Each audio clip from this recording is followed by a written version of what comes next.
because I was a mess. I was a mess for like a long time, for like a good 5 to 6 years, maybe longer. There was a point in time, and I'm not talking about back when I was, in the relationship that scarred me and made me like hard in heart and everything like that. I'm talking about like just, recently.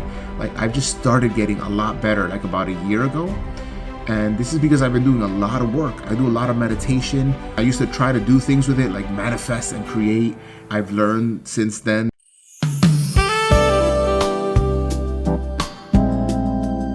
Learning how to chill a little bit more, relax, when I meditate. So I do meditation. I do a lot of breath work. To me, breath work is the chef's kiss. It's the most wonderful thing that you can do because, just a simple breath that you can take can reset your whole mood, can reset the way that you feel, can reset a lot of things. It could give you energy. Like you can be sleepy as hell and do a good deep breath session where you just basically breathe in through the nose as slowly as you can. I like to do like a little bit over 10 seconds. So like, so slow count 10 seconds, but you could do 1 second, you could do 2, 3, 4, whatever you're comfortable with, but try to hold it in for as long or a little bit longer as you did to breathe it in. And when you breathe out, just through the mouth, like,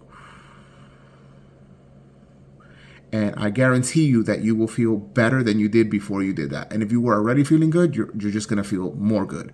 So the reason I'm teaching you this breath technique is because you might need it. You might need it because, we're about to go heavy. We're about to go hard. We're about to throw some punches. Get in there. You know what I'm saying? Yeah. Father's a narcissist. And a narcissist is a person who blames everybody else for their problems. They're never wrong. Anything that you say that they did is wrong, they'll flip it on you, they'll twist it, and they'll make it seem like you did something wrong. And not just that, but they can't take responsibility for it, right? Because it's one thing if you say like, oh, that's not my fault, that's your fault, you did that.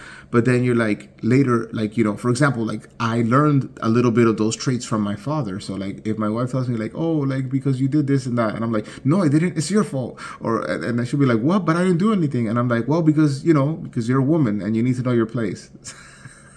I'm so gonna get canceled for that, but anyway, don't cancel me, people. I'm just getting started. Like, just love me, don't hate on me, okay? I got to that point. It's like, okay, I don't want to be that anymore, so I'm gonna stop acting like that. And then you finally get to the point where you don't even know why. Again, you're hating somebody, but it's usually because they did something that you used to do or something that you still do, and it's like that higher like beautiful godly part of you is aware that that's not who you really are, right? That's not who you are. Because when I say to love yourself, I'm talking about the you yourself that you actually are, not the you that we think we are. Because all these things, all these stories that I'm telling you, this is why I told you that if you stick to the end, it's going to be worth it. And if you do what I'm asking you to do, if you actually use this thing to like, work on yourself, you'll start discovering that your real self, the person that you really are, is actually an awesome person. They're much kinder, they're much wiser, they're much smarter. They can handle, situations better. They can handle criticism better. Because when you get to the point that you start to really love yourself, so see, like now in the past, online, I still have this little fire for debate, right? Like I sometimes want to debate people. And why? Because I'm intellectually interested and I'm stimulated by debate in the sense that I want to know what makes people like do what they do or think what they do or say what they say, because I don't believe that you'll say anything unless you have that like in there. It's already a program. You've already been thinking it, you've already been feeling it, you already have definitions about it, so therefore you have beliefs about it. And I always like to figure out what's the belief there, what's the definition there. And, I try to help people where I can, especially like on Threads, because people are more honest there. But, some people are not going to like me. According to one of the studies that I seen in another YouTube video, basically they were saying something along the lines of 20% of people are not going to like you no matter what you do, no matter what you say. So 20% of those people that won't like me no matter what, they probably won't even get this far in the video. Or they will, just so they can hate watch it, right? Like, yeah. So like I was saying, all these things connect, right? Like if you sometimes get angry at your children or at your spouse or at your, significant other, boyfriend, girlfriend, whatever, your friends, your family members, or just random strangers, especially online, because people online, they just like talking crap. They basically like to talk crap, and that's what they do. But yeah, like I don't get triggered as much even online as I used to. Like there's some people, when I see something that's like really, really like messed up, that I could just tell that that person's heart and mind is filled with hatred, I'm just gonna block them, because I've gotten to the point where I love myself too much to deal with that negative energy, because that person needs help, but the level that they're at is not a place where I can help them. And in the future, maybe they'll make a new account or something and they'll come back, and I'll be able to help them. But right now, I can't help somebody who's that far down. And I was that far down, but it took me I needed a lot of help. I wasn't able to get up by myself. It took me a lot of help to even realize that I needed help in your life.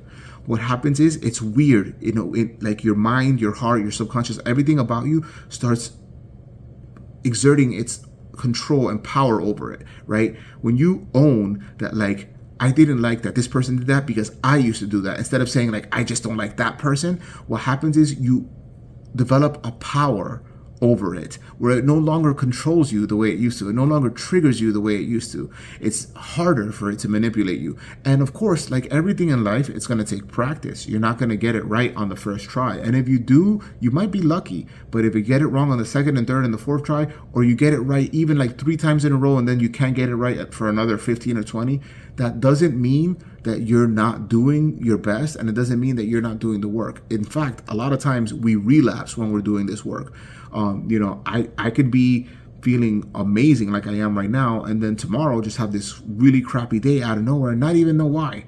And that's okay. I had to learn that that was actually okay. And it's not just because we say it's okay, because it is. Because at the end of the day, you're still here, right? Life still goes on. Everything that was happening yesterday is probably going to happen today. If you had people that you were going to meet up, if you have friends, if you have family, if you have a spouse or kids that you seen yesterday, you're still going to see them tomorrow, and life will go on. And everybody just has to roll with the punches, do the best that they can. But when you stop viewing things as like, they did that to me or they got me angry, when you start viewing it as like, I don't like that about myself, or I don't like that that was done to me, so I don't like that about that person. But when you take ownership of it, it's like, okay, like what my father did, the narcissistic thing. I don't like that he did that to me. But then I realized I was doing that to my wife. And I wasn't doing it often, but I did it enough times that I caught it eventually. And eventually I said, I don't like that I did that to my wife. And that's when I started to be able to change it. Please, again, like, comment, share, subscribe. If you can share these videos with somebody you care about, if you can, watch it and do it, comment, let me know how it goes for you guys. If it's working for you, even if it's just like, this one time it really worked, that's great. That's something you need, pat yourself on the shoulder, give yourself some credit, and be easy with yourselves, guys, because this stuff is hard. This healing stuff, this like changing stuff, this being honest and transparent so that you can actually love yourself, so that then you can love others. This is not easy work. It's not easy work. That's why I didn't want to make the book too dense. I made my book short intentionally. I could have written another 200 pages, maybe another 300 if I really wanted to. Resonates, that really helps people, because I'm tired of seeing people that are in bad relationships. I'm tired of, one of these days I'm going to make a video with you guys, and I'm just going to show you, I'm going to scroll through threads, and I'm just going to show you all the random people that I don't know, that are not on my friends list, complaining about how much dating sucks and how people are doing this, like, the most stupid things and ghosting each other. Not cool, man. Not cool. I don't like that. I don't want you to go through that, and I don't want my kids to grow up in like another 10 years and then tell me, Dad, like, I can't find anybody that likes me, or I can't find anybody that I want to be with because they're all doing X, Y, and Z. I want my book to be in the hands of as many people as possible, but I actually want people to read it. So like, I don't know, like, if let's say, like, if I had to compare, just hypothetical scenario, if I sold 10,000 books, right? But those 10,000 people that read it, they really read it, and they really go into it, and they do the practice, and they come and they tell their friends and their families that they did it or whatever, and they let them borrow the book, right? Let's say that the people don't want to buy my book or whatever. That's fine. I actually would prefer that for this book than if I just sold like 10 million, 100 million copies and people just are like, oh, it's a nice looking book, let me keep it there on the shelf. I mean, don't get me wrong. Numbers like that, if you guys want to buy that many books, I'm not gonna stop you, because that's like good retirement money right there. But seriously though, like the money won't hurt, and I do want money, and I love money, and I'm learning to love money, because I had a bad relationship, a bad idea about money for a long time. Story for another time. So I went a little bit extra, but just know that I did it with love. And good night. Love better.